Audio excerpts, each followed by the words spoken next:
आपके समक्ष धर्म, जीवन, मनोविज्ञान, अध्यात्म से संबंधित वीडियो लेकर आता हूँ। क्या मुझे कोई बाबा बनना है? नहीं रे बाबा। तो फिर मेरा मकसद क्या है? साथियों, जीवन के हर पग पर अनेक ट्रैप है, जिन पर कहीं न कहीं हम सब फँस जाते हैं और फिर कंप्रोमाइज़ करने के अलावा या जान देने के अलावा कोई चारा नहीं बचता। मैं चाहता हूँ कि आप इन दोनों से बच जाओ और जीवन में ऊँची से ऊँची उड़ान भरो। और मेरा मकसद ज्ञान देना भी नहीं है। मैं तो बस ये चाहता हूँ कि आप 24 घंटे में से 24 मिनट स्वाध्याय के लिए अपने मन और अस्तित्व की गहराइयों में झांकने के लिए समय निकालें और अपने अंदर के अवतार को प्रकट होने दें, क्योंकि तुम वह हो, दाउ आर दैट।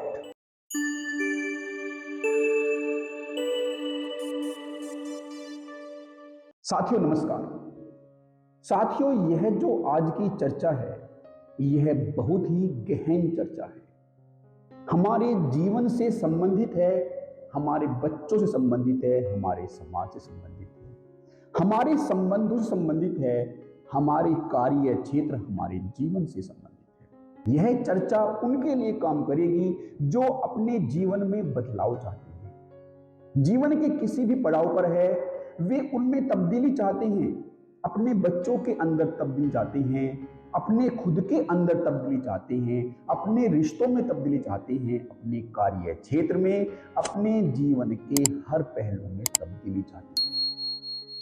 और जो यह विश्वास करते हैं कि वे खुद अपने जीवन के मालिक हैं, वे एक रास्ता, एक मार्ग ढूंढ रहे हैं कि किस भांति से उनकी हिम्मत, उनका सहारा और मजबूत हो जाए। वे उस मार्ग पर चल तो रहे हैं, अपने जीवन को बदलने के मार्ग पर चल तो रहे हैं, लेकिन बाहर इतनी डिस्ट्रैक्शन है कि वे उनको बार बार हिला देती है, उनके इरादों को कमजोर कर देती है। तो यह आज की चर्चा उनके इरादों को और मजबूत करने के लिए है, उनका सहारा बनने के लिए है, उनके साथ खड़े होने के लिए है। जब आपने यह जान लिया है कि जीवन में आप जो भी डिसीजन लेते हैं, उसका प्रभाव आपके जीवन पर, आपके समाज पर, आपके परिवार पर, आपके बच्चों पर, आपके कार्य पर पड़ता है, तो आप बिल्कुल सही दिशा में हैं। आप सही मार्ग पर हैं और सही कार्य कर रहे हैं, लेकिन ये जो बाहर के इतने डिस्ट्रैक्शन हैं, वे कभी न कभी आपको झकझोर देते होंगे। तो इस चर्चा के माध्यम से हम हमारे मन के अंदर जो भी शंका है, उस डाउट को हम एक एक करके दूर करते जाएंगे और हर पहलू पर इसको अपनाने के बारे में चर्चा करेंगे। किस भांति से यह जीवन के हर पहलू पर काम करती है, उसकी हम चर्चा करेंगे। जैसे एक बच्चा होता है, जब वह टीनेजर एज में होता है, स्कूल एज में होता है, या फिर थोड़ा और बड़ा होकर कॉलेज एज में होता है, तो उसके पेरेंट्स उसको कुछ न कुछ समझाते हैं, उसको बताते हैं, उसको एक मार्ग, उसको एक राह बताते हैं, लेकिन वह बच्चा बाहर के माहौल में, अपने पीयर ग्रुप के माहौल में इतना रम गया होता है कि वह अपने पेरेंट्स की बात को इतना सीरियसली नहीं लेता। उसको लगता है कि यह बाहर की जो दुनिया अभी वह देख रहा है, वह उसी भांति से चलती रहेगी और उसका जीवन ऐसे ही इसी माहौल के साथ चलता रहेगा। उसको बहुत बाद में समझ में आएगा कि जो उसके पेरेंट्स उसको बता रहे थे, उस वक्त उसके लिए वही रियलिटी थी। लेकिन अभी वह उन डिस्ट्रैक्शन में, उन अपने पीयर ग्रुप्स की इतनी चपेट में है, वास्तव में उसकी भी गलती नहीं है, क्योंकि ऐसी कोई तकनीक, ऐसी कोई आर्ट बताई ही नहीं गई है कि अभी जब वो हमें कोई चीज अट्रैक्ट कर रही है, जो हमें अपने आगोश में उसने ले लिया है, तो हम उसके आगोश से कैसे बाहर निकले। उस अपने ऊपर जो हम पर हमला हुआ है, एक हमारे मन पर, हमारी चेतना पर हमला हुआ है, उस चेतना पर हमले, बाहर के हमले से कैसे बचें, अपने मन को कैसे निर्मल रखें, उस संगत का असर हम पर न पड़े, किस भांति से अपने माइंड को खुद को ट्रेन करे, इसकी हमें कहीं कोई शिक्षा, कोई तालीम नहीं दी गई है। इसलिए इसमें उस बच्चे की भी गलती नहीं है, इसलिए वह बच्चा अपने पेरेंट्स के समझाने पर भी नहीं समझ पाता। और ऐसा नहीं है कि उस बच्चे की अंतरात्मा उससे नहीं कहती, उस बच्चे की अंतरात्मा भी उसे बार बार कहती है कि यह उसके लिए सही नहीं है, लेकिन फिर भी उस पर जो उसका बाहर का माहौल है वह इतना हावी हो गया होता है, उसकी खुद की आदत उस पर इतनी हावी हो गई होती है कि वह न चाहते हुए भी वह सब करता रहता है। और बात केवल यही खत्म नहीं होती। जब हम अपने कार्य क्षेत्र में होते हैं, वहां हमारी जो कार्य करने की क्षमता होती है, वह क्षमता वहां की एक्सपेक्टेशन के अकॉर्डिंग, जो स्ट्रेस हम पर पड़ते हैं, जो टाइमलाइन हमको दी गई होती है, उसके कारण हमारी क्षमता पर प्रभाव पड़ता है। हम स्ट्रेस में आ जाते हैं। हम नॉर्मल कार्यों को तो बहुत ही तसल्ली से अच्छे से कर लेते हैं, लेकिन जब कोई हम पर ओवरबर्डन होता है तो हम उस स्ट्रेस को टैकल नहीं कर पाते। इसलिए नहीं कर पाते क्योंकि हमें तो डिप्रेशन के बारे में बता दिया गया है, ये नहीं बताया गया है कि डिप्रेशन आए ही न, ऐसी स्टेज आए ही न, उसको हम कैसे अपने अंदर डेवलप करें, अपने माइंड को, अपनी मनस की अवस्था को किस भांति से ट्रेन करें कि हम अपने लाइफ रूटीन के अंदर जो स्ट्रेस होते हैं, जो वर्क के अंदर ओवरलोड होता है, उसको हम किस भांति से झेल पाए, इसकी हमें कोई तालीम नहीं दी गई होती। कहीं कोई स्ट्रेस मैनेजमेंट का कोर्स नहीं कराया गया होता, तो हम स्ट्रेस में आ जाते हैं और फिर हमारी जो एक दक्षता होती है, जो एफिशिएंसी होती है, वह प्रभावित होती है। और फिर उसका प्रभाव हम अपने साथ अपने घर तक ले आते हैं और फिर हमारे जो रिश्ते नाते हैं उन पर उसका असर पड़ता है। वर्कलोड से तो हम पर असर पड़ता ही है।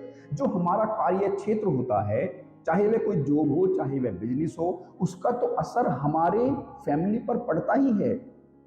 हमारी फैमिली में वैसे ही और दूसरे तरीके की खटपट चल रही होती है, क्योंकि हम एक दूसरे को उस भांति से, उस गहराई से, उस डीप अंडरस्टैंडिंग के साथ देखते नहीं है, समझते नहीं है। हम समझेंगे भी कैसे?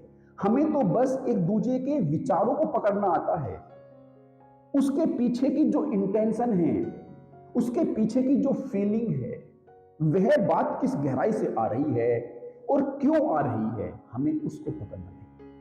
हमें उसकी जड़ तक पहुंचना नहीं आता कि दूसरा व्यक्ति ऐसा कह रहा है तो क्यों कह रहा है।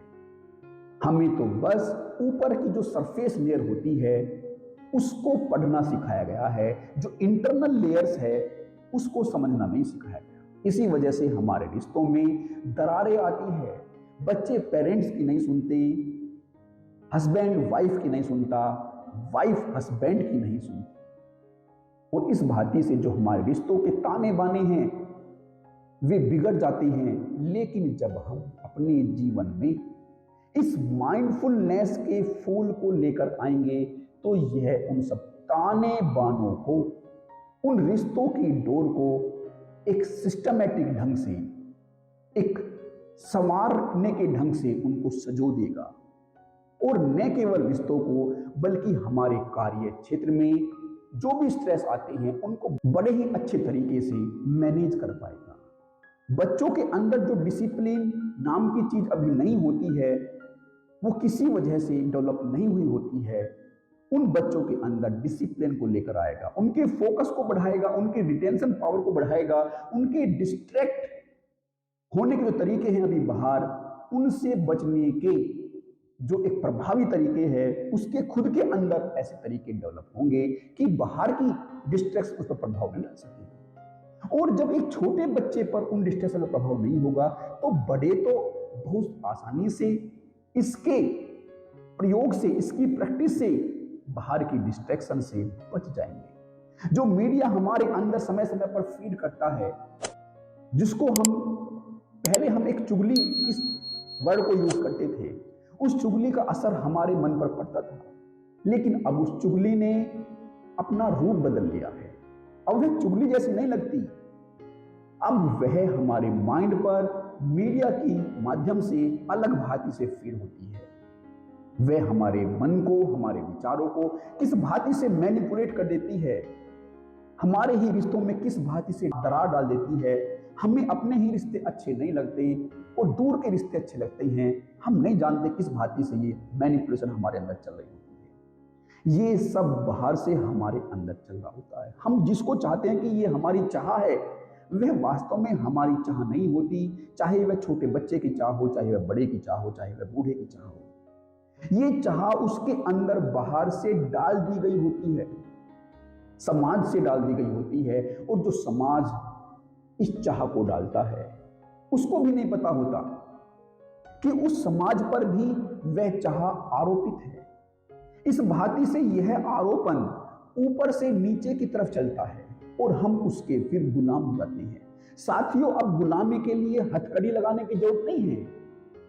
अब गुलामी के लिए हमें मानसिक रूप से कुछ चीजें पकड़ा जाती है और हम फिर उन चीजों को जिंदगी भर ढोते रहते हैं।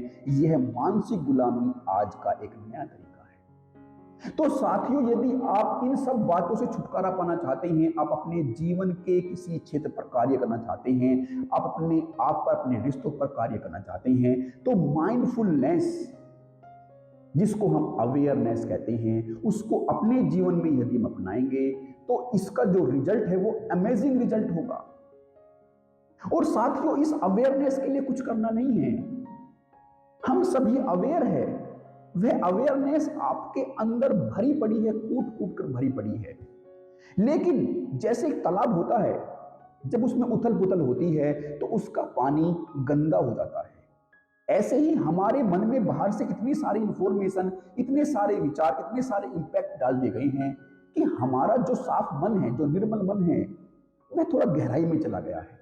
लेकिन जब हम खुद के लिए थोड़ा टाइम देंगे, बस थोड़ा सा टाइम देंगे, तो फिर वह जो अभी मलिन मन हो गया है वह निर्मल हो जाएगा। साथियों, हमें बस 24 घंटे में से 24 मिनट का समय अपने लिए निकालना है। साथियों, इतना समय तो आप निकाल ही सकते हैं, या खुद के लिए आप हकदार नहीं हैं?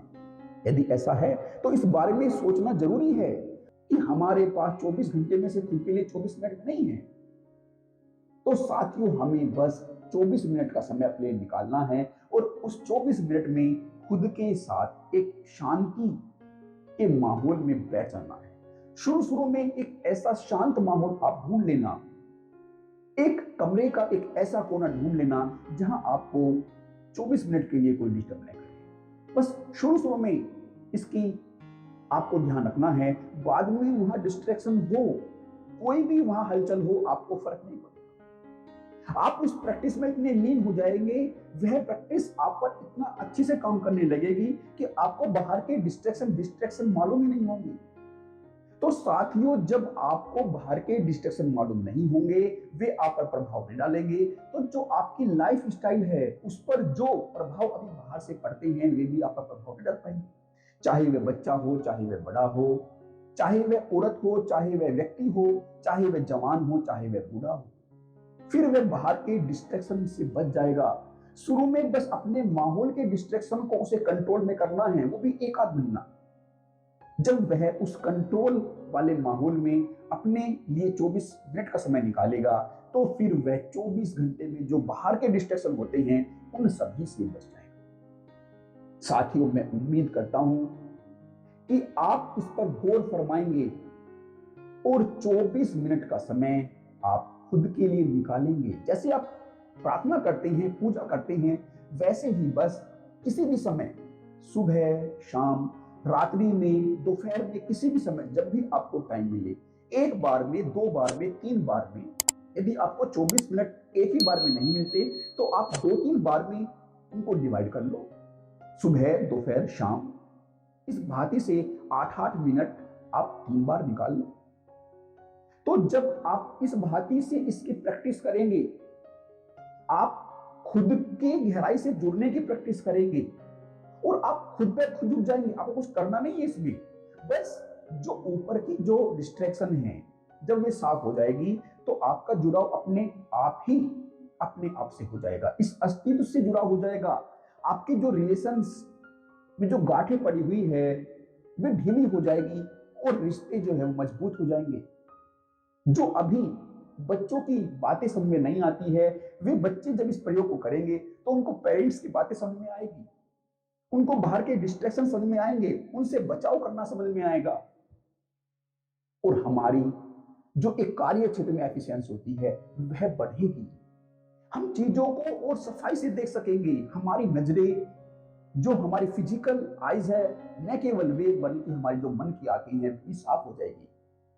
आप इस प्रैक्टिस को 1 महीने के लिए करके देखो। यदि आपको फर्क पड़ता है तो आप इसको कंटिन्यू करो, लेकिन यदि आप इसको अभी इसी जगह यह कहकर छोड़ दोगे कि कोई फर्क नहीं पड़ने वाला इस बात से, ऐसी बातें तो हमने बहुत सुनी है, तो फिर फर्क पड़ेगा कैसे? क्योंकि हमने उस चीज के लिए कुछ भी समय नहीं दिया होता। साथियों, आप इस बात को गौर करो कि हमने किसी चीज को पहले सुना होता है, फिर वह हमें अच्छी लगती है, फिर हम उस चीज को रिपीट करते हैं। कहीं और से हम सुनते हैं, हमें फिर वह और मजबूत देती है, तो फिर हम अपने कदमों को बढ़ाते हैं उस पर, तभी हमें उसका फायदा या नुकसान होता है। हम किसी भी आदत में होते हैं, किसी भी काम में होते हैं, जब हम अपने कदमों को एक एक करके आगे बढ़ाते हैं तभी हमें उसके रिजल्ट मिलते हैं। रिजल्ट हमें बाद में मिलता है कि यह फायदे का है, नुकसान का है, लेकिन हम उस मार्ग पर चल तो देते हैं। शुरुआत में तो हमें किसी से इंस्पिरेशन मिलती है, विचारों से इंस्पिरेशन मिलती है, किसी को देखकर इंस्पिरेशन मिलती है। तो ऐसे ही यदि हम इस प्रैक्टिस के बारे में बिना इसको अपने जीवन में लाए हुए, बिना अपने जीवन में उतारे हुए यह कहकर छोड़ देंगे कि कोई फायदा नहीं होने वाला, फायदा होगा कैसे? मैं तो कह रहा हूं कि बस आप 1 महीने के लिए 24 मिनट का समय अपने लिए निकालो। यदि उससे फायदा होता है तो कंटिन्यू करो, यदि नहीं होता तो क्या बिगड़ जाएगा, क्या छिन जाएगा? बस 24 मिनट का समय आप अपने साथ खुद के लिए व्यतीत करोगे तो आप अपने से और गहराई से जुड़ जाओगे। आप अपने लिए अपने समय को और बेहतर तरीके से मैनेज कर पाओगे और उसकी जो खुशबू है, उसकी जो सुगंध है, वह आप तक ही सीमित नहीं रहेगी, वह आपके आसपास के माहौल में भी बिखर जाएगी, आपके रिश्ते नातों में बिखर जाएगी, आपके कार्य क्षेत्र में बिखर जाएगी, फिर वह एक आपका आभा मंडल बन जाएगी। मैं उम्मीद करता हूं कि आप इस प्रैक्टिस को, जिसे हम साधारण भाषा में माइंडफुल प्रैक्टिस कहते हैं, मेडिटेशन प्रैक्टिस कहते हैं, इसको अपने जीवन में लेकर आए। साथियों, जब हमारा मन शांत हो जाएगा तो उसके अंदर जो अवेयरनेस की जो रोशनी होती है ना, वह अपने आप ही दिखनी शुरू हो जाएगी। वहां जो ज्योति है वह अपने आप जलनी शुरू हो जाएगी। तो फिर अवेयरनेस तो हमारे अंदर के मन के साफ होने से अपने आप ही हमारे अंदर आ जाएगी। वह अवेयरनेस कोई बाहर से आरोपित नहीं करनी होती। जब हमारा मन साफ हो जाता है तो फिर वह ज्योति जल जाती है और हम अवेयर हो जाते हैं। तो साथियों, आप इसको कोई भी नाम दो, माइंडफुलनेस प्रैक्टिस का नाम दो, अवेयरनेस का नाम दो, मेडिटेशन का नाम दो, जब आप इस पर अपने 24 मिनट का समय निर्धारित करेंगे और उस पर कार्य करेंगे तो मैं उम्मीद करता हूं यह जीवन में एक बड़ा बदलाव लेकर आएगा। साथियों, आप मुझे महीने भर बाद कमेंट करके बताना कि इसका आपके जीवन पर कुछ सकारात्मक असर पड़ा है या नहीं पड़ा है। अवश्य ही इसका सकारात्मक असर पड़ेगा, 1000% गारंटी है। यदि आप इसको बिना मन के भी 1 महीने के लिए करेंगे, मैं नहीं कह रहा कि आप उसको मन के साथ करो, पहले आप बिना मन के लिए यदि 24 मिनट का समय अपने आप को देंगे तो इसका फर्क भले ही 100% न पड़े, लेकिन फर्क तो पड़ेगा, 50% तो पड़ेगा। बिना मन के भी 50% इसका असर पड़ेगा। जीवन के हर क्षेत्र में यह कारगर होगा। तो उम्मीद करता हूं कि आप इसको अपने जीवन में उतारेंगे। इसी उम्मीद के साथ मैं आप सभी से विदा लेता हूं। आप सभी का हमेशा बने रहने के लिए